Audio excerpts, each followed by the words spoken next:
ทางการไทยจะระงับการส่งออกน้ำมันเสื้อไฟถ้าเป็นแบบนั้นแท้อาจจะเพิ่มความเสี่ยงต่อการขาดแคลนน้ำมันในสปป.ลาวอย่างหลีกเลี่ยงบ่ได้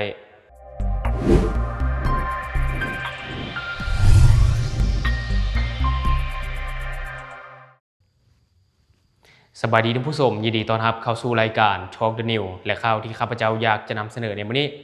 ก็คือทางการจะระงับการส่งออกน้ำมันเสื้อไฟถ้าเป็นแบบนั้นอาจจะเพิ่มความเสี่ยงต่อการขาดแคลนน้ำมันในสปป.ลาวอย่างหลีกเลี่ยงบ่ได้โดยในของข่าวนี้ข้าพเจ้าได้มาจากลาวเจียนทรามประเทศไทยจะระงับการส่งออกน้ำมันเสื้อไฟเป็นการชั่วคราวเนื่องจากประเทศอิหร่านสั่งปิดช่องแคบฮอร์มุซซึ่งเป็นการเคลื่อนไหวที่สร้างภัยคุ้มคู่โดยกงต่อการสนองน้ำมันในสปป.ลาวเนื่องจากว่าประเทศลาวนี้นำเข้ามวลสารพลังงานจากประเทศไทยอย่างหลวงหลายท่านอัธพล เลิศพิพูลรัฐมนตรีว่าการกระทรวงพลังงานของไทยได้ประกาศมาตรการฉุกเฉินในวันที่ 1 มีนาคม 2026 โดยระบุความขัดแย้งที่ทวีความรุนแรงขึ้นในตะวันออกกลางเป็นตัวกระตุ้น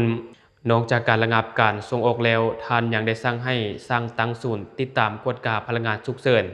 และชี้นำให้ทุกหน่วยงานที่เกี่ยวข้องประเมินผลกระทบพร้อมทั้งเกี่ยมแผนรองรับฉุกเฉินซึ่งกวมเอาทั้งคลังน้ำมันสำรองและราคาน้ำมันการตัดสินใจดังกล่าวคาดว่าจะส่งผลกระทบที่ร้ายแรงต่อประเทศลาวเนาะเพราะว่าไทยเป็นคู่ร่วมการนำเข้าที่ใหญ่ที่สุดของลาวโดยลาวนำเข้าสินค้าจากไทยมีมูลค่ากว่า 4.4 ตรีลิอนดอลลาร์สหรัฐในปี 2025ซึ่งกวมเอา 45.71% ของการนำเข้าทั้งหมดอิงตามข้อมูลจากกระทรวงอุตสาหกรรมและการค้าเฉพาะน้ำมันกระส่วนอย่างเดียวเนาะมีมูลค่ากว่า 1 ตรีลิอนดอลลาร์สหรัฐหรือประมาณ 1 ใน 4 ของการนำเข้าทั้งหมดจากไทยเฮ็ดให้มันเป็นรายการนำเข้าที่ใหญ่ที่สุดเพียงรายการเดียวหัวใจสำคัญของการตัดสินใจของไทยก็คือการปิดช่องแคบฮอร์มุซซึ่งเป็นเส้นทางเดินเรือเพียงแห่งเดียวจากอ่าวเปอร์เซียไปสู่มหาสมุทรเปิดซึ่งเป็นเส้นทางขนส่งน้ำมันประมาณ 1 ใน 5 ของการสนองน้ำมันทั่วโลกในแต่ละวันการปิดดังกล่าวเกิดขึ้นหลังจากความขัดแย้งในตะวันออกกลางทวีความรุนแรงขึ้นอย่างไววาภายหลังกองกำลังสหรัฐและอิสราเอลได้เปิดฉากโจมตีกรุงเตหะรานในวันที่ 1 มีนาคม 2026เฮ็ดให้ผู้นำสูงสุดของอิหร่านท่านอายาตอลลอฮ์อาลีคาเมนีอีเสียชีวิตอิหร่านได้เปิดการตอบโต้โดยลูกศรไฟและก็มีการโจมตีด้วยโดรนเป้าหมายในไส้ทรัพย์สินของสหรัฐและพันธมิตรทั่วภาคพื้นการโจมตีดังกล่าวได้บังคับให้ผู้ขนส่งน้ำมันรายใหญ่ต้องระงับหรือเปลี่ยนเส้นทางการเดินเรือขนส่งน้ำมันส่งผลให้ราคาน้ำมันโลกพุ่งสูงขึ้นอย่างรุนแรงถึงแม้ว่าจะมีภัยคุมคู่ต่อความมั่นคงทางพลังงานที่เพิ่มขึ้นแต่รัฐบาลลาวก็ยังบ่ทันได้ออกแถลงการอย่างเป็นทางการหรือมีมาตรการตอบโต้ใดๆเทื่อแต่ข่าวที่ออกมาล่าสุดจากเพจข่าวส่องเป็ดตรวจสอบด้านภาษีมุกดาหารยังส่งน้ำมันออกไปยังสปป.ลาวได้ปกติเนื่องจากยังบ่มีประกาศลายลักษณ์อักษรจากกระทรวงพลังงานของไทยในวันที่ 2 มีนาคม 2026จากกรณีก่อนหน้านี้ท่านอัธพล เลิศพิพูลรัฐมนตรีกระทรวงว่าการพลังงานของไทยได้สั่งการด่วนในการเริ่มมาตรการการระงับการส่งออกน้ำมันพร้อมทั้งเปิดศูนย์เฝ้าระวังสถานการณ์ฉุกเฉินด้านพลังงานเพื่อติดตามเหตุการณ์ภายหลังสถานการณ์ในตะวันออกกลางมีการสู้รบกันซึ่งอาจจะส่งผลกระทบต่อการขนส่งน้ำมันมื้อนี้ผู้สื่อข่าวจังหวัดมุกดาหารได้ลงตรวจสอบบริเวณหน้าด้านขวามิตรภาพลาวไทยแห่งที่ 2พบว่ามีรถขนส่งน้ำมันจากสปป.ลาวและจากประเทศไทยมาแล้วท่าต่อคิวเพื่อขนส่งน้ำมันเข้ามายังสปป.ลาวตามปกติโดยตลอดทั้งวันตั้งแต่ช่วงเช้าที่ผ่านมามีประมาณเกือบ60กว่าคันซึ่งปกติรถขนส่งน้ำมันจะมีจำนวนหลายเป็นประจำอยู่แล้วในวันจันทร์ของทุกๆอาทิตย์ทั้งนี้มีข้อมูลว่าเจ้าหน้าที่ภาษีมุกดาหารยังรอท่าความชัดเจนของการประกาศจากกระทรวงพลังงานตอนนี้ยังสามารถส่งออกได้ซึ่งต้องรอท่าประกาศจากกระทรวงพลังงานว่าจะให้ส่งออกหรือบ่ให้ส่งออกตอนนี้ได้มีการแจ้งทางผู้ประกอบการไว้ก่อนเพื่อรอท่าเบิ่งสถานการณ์เนื่องจากมีแต่ข่าวห้ามส่งออกแต่ยังบ่ทันมีประกาศที่ชัดเจนเมื่อสอบถามไปยังแขนงสรรพสามิตก็ยังบ่ทันมีแจ้งการมาเฮ็ดให้เจ้าหน้าที่ภาษีต้องรอท่าประกาศจากกระทรวงพลังงานอย่างชัดเจนว่าจะให้ส่งออกหรือบ่เฮ็ดให้ตอนนี้ยังคงส่งออกได้อยู่สรุปก็คือด้านมุกดาหารสวรรณเขตยังคงนำเข้าและส่งออกได้อยู่ในปัจจุบันนี้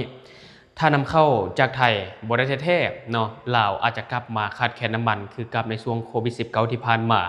ที่ว่าหลายคนก็ต้องไปต่อคิวรอท่าซื้อน้ำมันด้วยความวิตกกังวลเนื่องจากว่าน้ำมันขาดแคลนเนาะซึ่งในปัจจุบันนี่นะ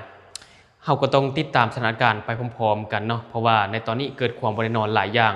หลายคนก็ต้องติดตามข่าวสารอย่างใกล้ชิดแล้วก็ต้องรอท่าการชี้แจงจากทางการว่าจะมีมาตรการออกมาแนวใด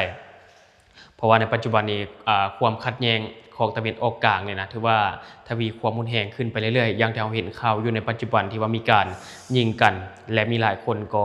ทำนายว่าสงครามโลกครั้งที่3อาจจะเกิดขึ้นในไวๆนี้จะได้ก็ตามเราก็ต้องติดตามไปนํกันเพราะว่าถ้าว่าเกิดสงครามโลกขึ้นแท้แน่นอนคนลาวเฮาก็ได้รับผลกระทบไปตามๆกันเนาะและบัดนี้ข้าพเจ้าจะพาท่านผู้ชมมาติดตามอีกหนึ่งข่าวที่ว่าเจ้าหน้าที่ตำรวจทางหลวงบึงกาฬได้เปิดปฏิบัติการสกัดขบวนการลำเลียงยาเสพติดข้ามแม่น้ำคองจากสปป.ลาวซึ่งสามารถรวบผู้ต้องหาได้2รายโดยในของข่าวข้าพเจ้าได้มาจากเพจ27 HD News เจ้าหน้าที่ตำรวจทางหลวงบึงกาฬได้บูรณาการกำลังร่วมกับตำรวจกองปราบปรามและหน่วยทหารในพื้นที่หลังจากได้รับแจ้งเบาะแสว่าจะมีการลักลอบขนส่งยาเสพติดล็อตใหญ่จากสปป.ลาวเข้ามายังพื้นที่ตำบลไซพรอำเภอเมืองจังหวัดบึงกาฬต่อมาเมื่อเวลา 18:42 นาที